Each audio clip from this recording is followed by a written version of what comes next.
네, 안녕하세요. 이제 9시가 되어서 세션을 시작해 보도록 하겠습니다. 저는 먼저 AWS 빌더스 코리아 프로그램에 참여해 주셔서 감사합니다. 저는 AWS에서 솔루션즈 아키텍트로 근무 중인 정보람이고요. 이번 세션에서는 AWS 베이직 네트워킹 디자인이라는 주제로 AWS 네트워크를 구성하는 주요 서비스들에 대해서 살펴보고 여러분의 네트워크를 구성하는 다양한 방법에 대해서 소개해 드리려고 합니다. 네. 그리고 오늘 세션 같은 경우에는 이제 이론과 실습이 모두 포함되어 있는 세션인데요. 실습 전에 계정을 꼭 생성을 해주시고요. 이제 제가 중간에 이론 끝나고 쉬는 시간을 잠깐 드릴 예정인데 그 전에 이제 계정 확인을 한 번 더 부탁드립니다. 그리고 AWS 계정이 없으신 경우에는 아까 말씀드린 그 쉬는 시간에 계정을 꼭 생성을 해주시고요. 이제 저희 웨비나가 종료된 후에 이제 설문조사 창이 뜨게 되는데 이 설문조사에 참여해주신 분들께는 이제 실습 비용 지원을 위한 크레딧이 1인당 50불 크레딧이 지원될 예정이니 꼭 설문조사에 참여하셔서 이제 크레딧 등록을 신청하시길 바랍니다. 마지막으로 오늘 실습이 모두 끝난 후에는 오늘 실습 시에 사용한 자원 삭제를 잊지 말아주세요. 제가 이제 실습 PDF, HOL PDF에도 이제 제일 마지막에 자원 삭제 부분을 이제 등록을 해놨는데요. 그 부분을 참고하셔서 꼭 오늘 사용하신 자원을 삭제해 주셔야 이제 비용이 발생하지 않기 때문에 이 오늘 생성한 자원만 꼭 삭제하시는 것에 주의를 부탁드립니다. 그리고 한 번 더 말씀드리면 이 설문조사 웨비나가 끝나고 설문조사를 진행해 주시고 크레딧 제공 요청을 꼭 표기해 주셔야 아까 말씀드린 1인당 50불 크레딧을 제공받으실 수 있습니다. 안녕하세요. 제 목소리 잘 들리시나요? 네, 그러면 계속 진행해 보도록 하겠습니다. 먼저 오늘 준비한 내용은 다음과 같은데요. 먼저 AWS 네트워크 서비스의 가장 핵심 기능인 VPC가 무엇인지에 대해 알려드리고 이 VPC를 구성하는 기본 요소들에 대해서 알아보려고 합니다. 그리고 다양한 게이트웨이 서비스를 통해서 고객님의 VPC를 인터넷과 연결하는 방법에 대해서 알아보고 이 외에 추가적인 네트워크 서비스들을 몇 가지 언급을 해드릴게요. 그럼 진행해 보도록 하겠습니다.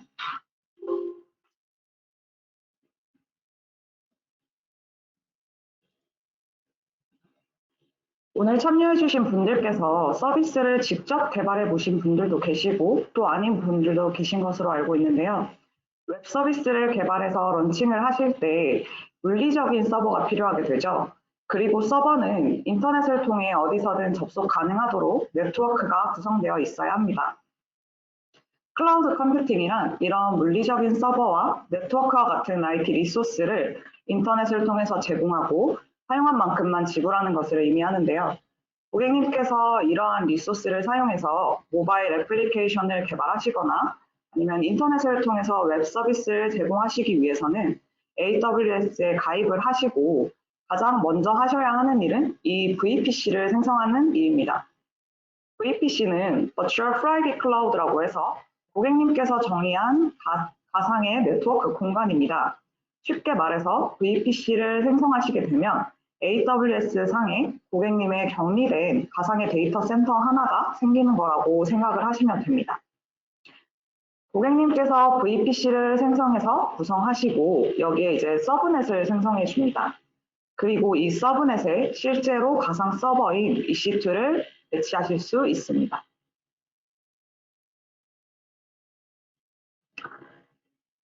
이 VPC 내의 모든 EC2 인스턴스들은 사설 IP가 부여가 되게 되는데요.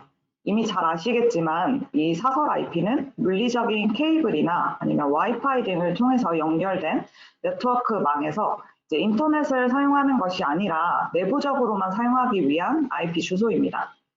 반대로 공인 IP는 인터넷을 통해서도 사용하실 수 있는 고유한 IP고요. 인스턴스의 이 공인 IP도 할당을 하실 수 있습니다.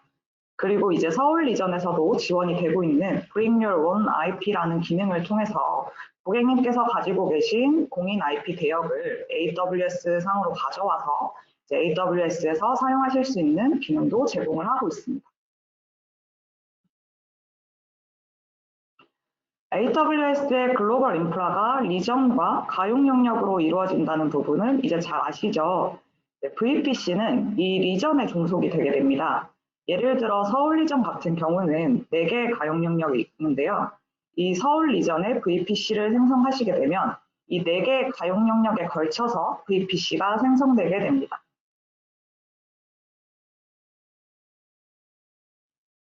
앞서 VPC가 하나의 가상의 데이터 센터라고 말씀을 드렸는데요. VPC를 생성하실 때는 이 데이터 센터 내에서 사용하게 될 IP들의 주소 범위를 지정해 주셔야 합니다. 이 주소 범위는 사이더 포맷을 통해서 지정하실 수가 있는데요. 사이더는 도메인 간의 라우팅에 사용되는 인터넷 주소를 기존의 A, B, C 이런 클래스 체계를 사용하던 것보다 좀 더 능동적으로 사용하실 수 있는 IP 할당 방식 중에 하나고요. 이제 간단하게 설명을 드리면 슬라이드에 보이는 이 10.0.0.0/16이라는 인터넷 주소에서 이제 앞에 IP 부분은 사용하실 내부 IP의 주소이고요. 슬래시 뒤에 있는 숫자가 이제 픽스하게 될 IP 블록의 길이를 나타내게 됩니다.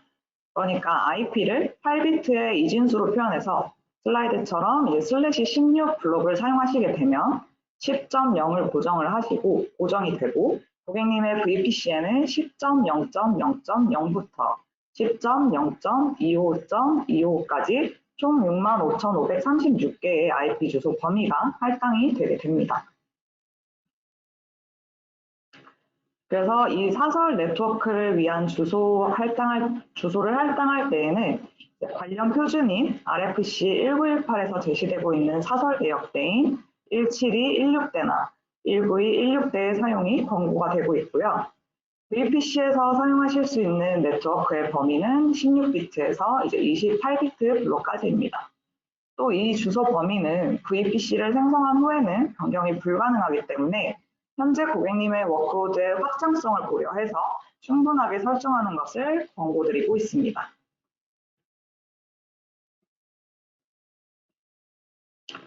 이렇게 VPC를 생성하신 후에는 실제로 이 인스턴스를 배치하게 될 서브넷을 생성하셔야 하는데요. 서브넷은 용도별로 네트워크를 분리할 수 있는 기능입니다. 하나의 서브넷은 하나의 가용 영역에 할당이 되게 되고 이 서브넷에도 주소 범위를 설정하게 되는데요. 이때 이 서브넷이 포함되어 있는 VPC의 네트워크 범위를 벗어날 수가 없습니다. 이 서브넷의 범위는 보통 24비트 블록 이상을 사용하실 것을 권고드리고 있고 또 서브넷의 주소 범위 중 처음 4개와 마지막 1개의 주소는 AWS에서 예약된 주소로 사용이 불가능하게 됩니다. 잘 아시는 것처럼 첫 번째와 마지막은 이제 네트워크 주소와 브로드캐스트 주소로 쓰이게 되고 여기에 추가적으로 라우트, DNS 관리의 목적으로 AWS에서 3개를 더 리저브하고 있습니다. 그리고 서브넷은 개념적으로 이제 인터넷과 연결이 가능한지 여부에 따라서 인터넷 연결이 가능하면 퍼블릭 서브넷, 그렇지 않으면 프라이빗 서브넷이라고 합니다. 그렇다면 이 인터넷 연결을 어떻게 구성할 수 있는지에 대해서 알아보도록 하겠습니다. VPC에는 라우팅 테이블을 정의하셔서 VPC 내부에 라우팅을 제어하실 수가 있는데요. 이 라우팅 테이블은 최소 VPC당 하나 혹은 서브넷당 하나로 구성하실 수가 있습니다. 예를 들어서 다음과 같이 이제 라우팅 테이블을 설정하시고 각 서브넷에 연결을 해주시게 되면 VPC 내의 모든 트래픽이 VPC 내부에서 처리가 되게 됩니다. 여기에 해당 VPC에서 인터넷 연결이 필요한 경우에는 VPC에 인터넷 게이트웨이를 연결을 해줍니다. 그리고 새로운 라우트 테이블을 하나 생성을 하셔서 다음과 같이 구성을 해주시게 되면 해당 테이블이 연결된 서브넷에서는 이 인터넷 게이트웨이로 향하는 라우트 엔트리를 통해서 인터넷 연결이 가능하게 됩니다. 여기서 0.0.0.0은 모든 IP 주소에 대한 설정이고요. 이렇게 인터넷 연결이 가능한 서브넷을 퍼블릭 서브넷, 그리고 아래에 있는 이 서브넷을 프라이빗 서브넷으로 인터넷 연결이 불가능하게 되죠. 그래서 앞서 보신 것처럼 데스티네이션과 타겟이 명시된 라우팅 테이블을 설정하셔서 이 VPC 내부에 라우팅을 제어하실 수가 있고요. VPC가 생성될 때 이제 내부의 라우팅을 위한 기본 라우터 테이블이 하나가 생성이 되게 되는데 서브넷에 별도의 라우팅 테이블을 지정을 해주시지 않으면 이 기본 라우팅 테이블이 할당이 되게 됩니다. 그럼 마지막으로 이렇게 구성한 VPC 내에서 트래픽을 제어해서 보안을 적용할 수 있는 방법에 대해서 알아보도록 하겠습니다. VPC로 송수신되는 트래픽을 제어하는 역할을 하기 위해서 네트워크 ACL과 시큐리티 그룹이 사용이 되게 되는데요. 먼저 네트워크 ACL 같은 경우는 각각의 서브넷 앞에 가상의 스위치가 있다고 생각을 하시면 좀 이해가 편하실 것 같아요. VPC를 생성하시게 되면 내부적으로 라우팅을 제어하기 위한 라우터가 생성이 되게 되는데요. 이 라우터가 각각의 라우팅을 제어하기 인스턴스에 직접 연결이 되는 게 아니라 이 스위치를 통해서 연결이 된다고 생각하시면 편할 것 같습니다. 그래서 네트워크 ACL은 이 스위치에 보안 필터를 적용하는 방법이라고 생각을 하시면 될 것 같아요. 규칙을 정해서 트래픽의 타입, 프로토콜, 포트 범위, 타겟을 지정해서 트래픽을 허용하거나 차단하실 수 있고요. 이렇게 네트워크 ACL을 구성하셔서 특정 소스를 차단을 하실 수 있습니다. 반면에 시큐리티 그룹은 인스턴스 수준에서 적용이 되게 됩니다. 그래서 좀 더 활용이 쉽고 보안에 대해서도 좀 더 뎁스 있게 적용하실 수가 있습니다. 기본적으로 허용 규칙을 지정해서 해당 인스턴스에 대한 접근을 허가할 수 있고요. 스테이트 풀한 필터를 사용하는 온프레미스의 방화벽과 동일하다고 생각을 하시면 돼요. 그래서 이 부분에서는 다음 슬라이드에서 조금 더 자세하게 설명을 드리도록 할게요. 슬라이드의 그림처럼 위에 있는 퍼블릭 서브넷, 웹 보안 그룹에서 웹 트래픽에 대한 모든 접근을 허용을 하고요. 이 백엔드 그룹에서는 웹 보안 그룹에서 오는 트래픽만 허용되게 구성하실 수가 있습니다. 그래서 이를 통해서 고객님의 네트워크를 조금 더 안전하게 사용하실 수가 있죠. 네트워크 ACL과 보안 그룹의 차이를 말해드리면 네트워크 ACL 같은 경우는 기본적으로 모든 요청에 대해서 퍼밋 상태고요. 이 네트워크 ACL은 스테이트 위스한 필터링 방식을 사용하게 되는데 즉 요청에 대한 세션을 따로 저장하지 않아서 인바운드와 아웃바운드에 대한 보안 필터를 따로따로 걸어주셔야 합니다. 반면에 보안 그룹은 시큐리티 그룹은 스테이트풀, 즉 요청에 대한 세션을 따로 저장을 하기 때문에 인바운드 트래픽을 허용해 주시게 되면 아웃바운드 트래픽에 대한 부분은 설정을 해주시지 않아도 됩니다. 그래서 네트워크 ACL은 서브넷 단위로 특정 소스로부터 트래픽이 차단할 때 사용을 하시고 보안 그룹은 좀 더 간편하게 사용하실 수가 있어요. 그래서 이런 기능들을 사용해서 고객님의 네트워크를 조금 더 안전하게 사용하실 수가 있습니다.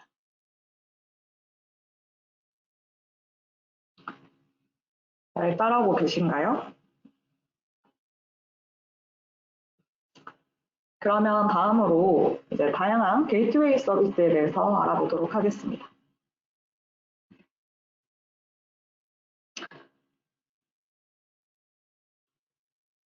먼저 인터넷 게이트웨이입니다. 앞서 VPC는 고객님의 격리된 네트워크 공간이기 때문에 기본적으로 인터넷 연결이 안 된다고 말씀을 드렸어요. 이 인터넷 게이트웨이를 통해서 인터넷 연결이 가능해진다고 말씀을 드렸죠. 이렇게 인터넷 게이트웨이로 향하는 라우트 엔트리가 있는 라우팅 테이블에 연결된 서브넷에 있는 인스턴스는 인터넷 연결이 가능합니다. 반면에 프라이빗 서브넷에 위치한 인스턴스의 경우에도 라이브러리를 설치하거나 패치하거나 아니면 OS의 업데이트를 수행하거나 이런 경우에는 인터넷 연결이 필요해지게 되겠죠. 이 경우에는 이제 나트 게이트웨이를 사용하시면 됩니다. 그래서 그림처럼 인터넷 연결이 가능한 퍼블릭 서브넷에 이 나트 게이트웨이를 배치를 해주시고 프라이빗 서브넷에서 이 NAT 게이트웨이를 통해서 트래픽이 인터넷으로 향하도록 구성을 해주시면 됩니다.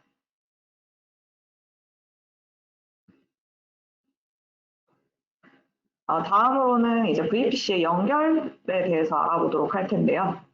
일반적으로 이제 서비스를 개발하실 때 개발 환경, 테스트 환경, 운영 환경을 구성하셔서 서비스를 운영하고 개발하시게 되세요. 이 경우에는 어카운트를 분리하셔도 되고요. VPC를 분리해서 사용을 하셔도 됩니다.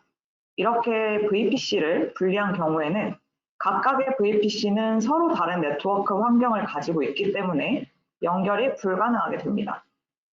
하지만 개발 환경에서도 운영 데이터베이스에 있는 데이터를 읽어온다든지 아니면 필요에 의해 네트워크 대역을 연결해야 하는 경우가 발생하겠죠. 가장 간단한 방법은 각각의 VPC에 인터넷 게이트웨이를 연결한 뒤에 인터넷을 통해서 직접 연결하는 방법입니다. 여기서 문제점은 각각의 VPC는 퍼블릭, 프라이빗 서브넷이 존재할 수 있는데 이 프라이빗 서브넷 간의 연결이 필요한 경우도 생길 거예요. 또 보안적인 문제나 아무래도 인터넷을 통해서 트래픽이 전달이 되기 때문에 연결 속도 부분에서도 저하가 생기게 됩니다. 이제 이런 경우에 VPC 피어링을 사용하실 수가 있습니다. 오늘 HOL 때도 이제 직접 구성을 해보시게 될 텐데요. 이 VPC 피어링은 두 개의 VPC 간의 트래픽을 라우팅할 수 있도록 하기 위해서 두 VPC 사이에 네트워크 연결이라고 생각을 하시면 됩니다. 그래서 VPC 피어링은 특정 게이트웨이나 VPN 연결이 아니고 별도적인 물리적인 이 장비에 의존하는 게 아니라 기존의 인프라를 사용해서 생성이 되기 때문에 특별히 대역폭 제한이 없고요. 콘솔을 통해서도 손쉽게 연결을 생성하실 수 있습니다. 동일한 리전, 서로 다른 리전뿐만 아니라 다른 계정에 있는 VPC 간의 연결도 지원이 됩니다. 다만 각 VPC가 단일 피어링만 가능합니다. 제가 단일 피어링만 가능하다고 말씀을 드렸는데요. 즉 트랜지트한 연결을 지원하지 않아요. 예를 들어서 이제 슬라이드를 보시게 되면 4개의 VPC가 있죠. 이제 슬라이드와 같이 4개의 VPC가 각각 연결된 경우에 왼쪽 상단에 있는 VPC는 오른쪽 하단에 있는 VPC와 연결이 가능할까요? 연결이 불가능하게 됩니다. 그래서 다음과 같이 메쉬 형태로 각각 연결을 구성을 해주셔야 돼요. 그럼 VPC가 늘어날수록 이런 연결 복잡도가 굉장히 증가하게 되겠죠? 추가로 오늘 자세하게 설명을 드리지는 않지만 고객님의 오프레미스 데이터 센터와의 연결인 다이렉트 커넥트나 아니면 VPN을 사용하실 경우에 이 연결은 훨씬 더 복잡해지게 됩니다. 그래서 앞서 이제 네트워크 연결을 다양하게 구성하시다 보면 이런 연결 복잡도가 굉장히 높아지는 문제에 대해서 말씀을 드렸었어요. 그래서 이러한 연결 복잡도를 해결하기 위해서 등장한 것이 바로 트랜짓 게이트웨이인데요. 슬라이드의 그림처럼 피어링을 단순하게 구성하실 수 있고 이 트랜짓 게이트웨이의 역할은 클라우드 라우터의 역할을 하게 됩니다. 그래서 네트워크를 확장하는 경우에도 연결 관리로 인한 복잡도가 증가하지 않고 또 보안적인 측면에서도 이 중앙 게이트웨이에서 VPC 또는 VPN 간의 모든 트래픽을 라우팅하게 되기 때문에 모든 트래픽을 관리하고 모니터링할 수 있는 지점이 단일화되면서 이제 보안적인 측면이나 관리적인 측면에서도 도움이 되게 됩니다. 여기까지 이제 VPC의 기본 개념과 연결 구성에 대해서 좀 말씀을 드렸는데요. 마지막으로 네트워크 관련된 추가 서비스들을 조금 설명을 해드리도록 하겠습니다.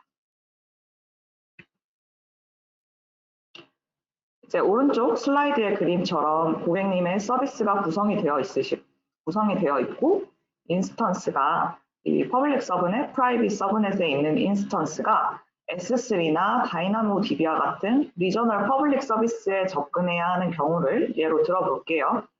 이러한 구성에서는 퍼블릭 서브넷의 인스턴스가 S3로 접근하기 위해서는 라우트 테이블과 인터넷 게이트웨이를 거쳐서 고객님의 VPC 외부로 나가서 S3 DNS에 액세스를 하게 됩니다. 하지만 앞서 말씀드린 것처럼 인터넷을 통해서 트래픽이 전송되었기 때문에 보안상 취약한 구조라고 볼 수 있습니다. 이를 위해서 VPC 내부의 리소스가 인터넷망을 거치지 않고 AWS 클라우드망 내에서 여러 AWS 서비스를 프라이빗하게 연결할 수 있도록 지원하는 VPC 엔드포인트라는 서비스가 있습니다. 오늘 실습 때도 같이 한번 생성을 해볼 예정입니다. 종류로는 게이트웨이 엔드포인트, 인터페이스 엔드포인트, 게이트웨이 로드 밸런서 엔드포인트가 있고요. 각각의 차이점은 적용되는 대상이 조금씩 다릅니다. 먼저 게이트웨이 엔드포인트의 경우에는 S3, 다이나모DB 이 두 개의 서비스를 위해서 설계가 되었습니다.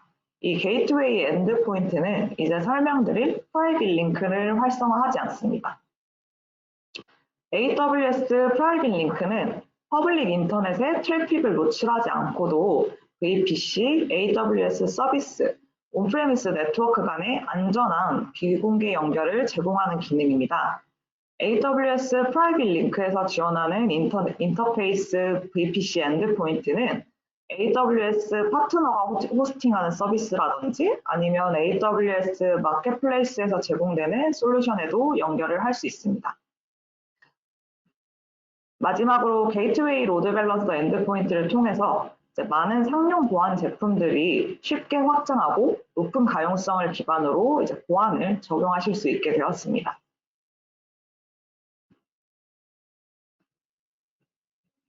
다음은 클라우드 내의 IP 트래픽에 대한 정보를 분석할 수 있는 VPC 플로우 로그에 대해서 설명을 드리도록 할게요. 이 VPC 플로우 로그를 사용하시면 여러 VPC에 걸친 연결 문제나 침입 탐지 또는 규정 준수 등 다양한 문제를 해결하는 방법 중에 하나가 될 수 있습니다. 이 플로우 로그 데이터는 클라우드 와치 로그스나 아니면 S3에 저장하실 수 있습니다. 이 로그는 어떤 트래픽이 어떻게 서브넷을 거쳤고 어떤 필터에서 허용이 돼서 들어왔고 어디서 필터링이 됐는지 등의 정보를 포함하고 있는데요.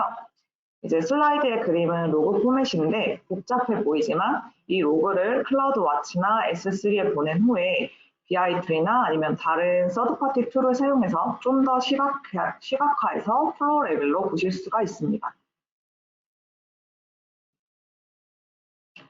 마지막으로 VPC 트래픽 미러링은 조금 더 상세하게 모든 트래픽을 보고 싶을 경우에 사용하실 수 있는 옵션입니다. 간단한 설정을 통해서 인스턴스의 다른 ENI에서 미러링된 패킷 정보를 받아서 원하는 용도로 가공해서 사용하실 수가 있습니다. 온프레미스 환경에서는 탭 장비나 다른 네트워크 장비를 사용해서 송수신되는 트래픽을 열어보는 것과 같은 기능이라고 생각을 하시면 돼요. 그래서 앞서 말씀드린 이 VPC 플로우 로그를 통해서 특정 패턴들을 분석하고 특정 소스에 대한 상세한 정보를 원할 경우에는 이 옵션을 통해서 사용하실 수가 있습니다. 그래서 이를 통해서 트래픽에 대한 가시성을 확보하고 네트워크 레벨의 트러블 슈팅을 하거나 보안 솔루션과 연계해서 모니터링하는 용도로 사용하실 수 있습니다.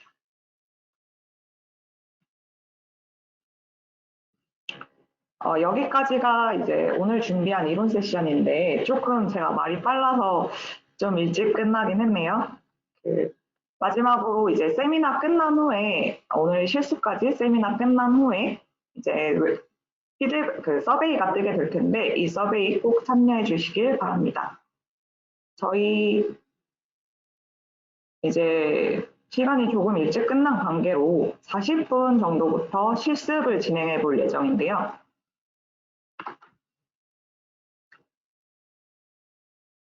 웨비나 프로그램 이제 행아웃스 창에 떠 있는 여기 마치 30-2 HOL PDF 핸즈온랩 PDF를 받으셔서 이제 열어주시고 그리고 AWS 계정 전부 로그인 하셔서 콘솔 화면까지 띄워주시고 저희 9시 40분에 다시 세션 시작하도록 하겠습니다.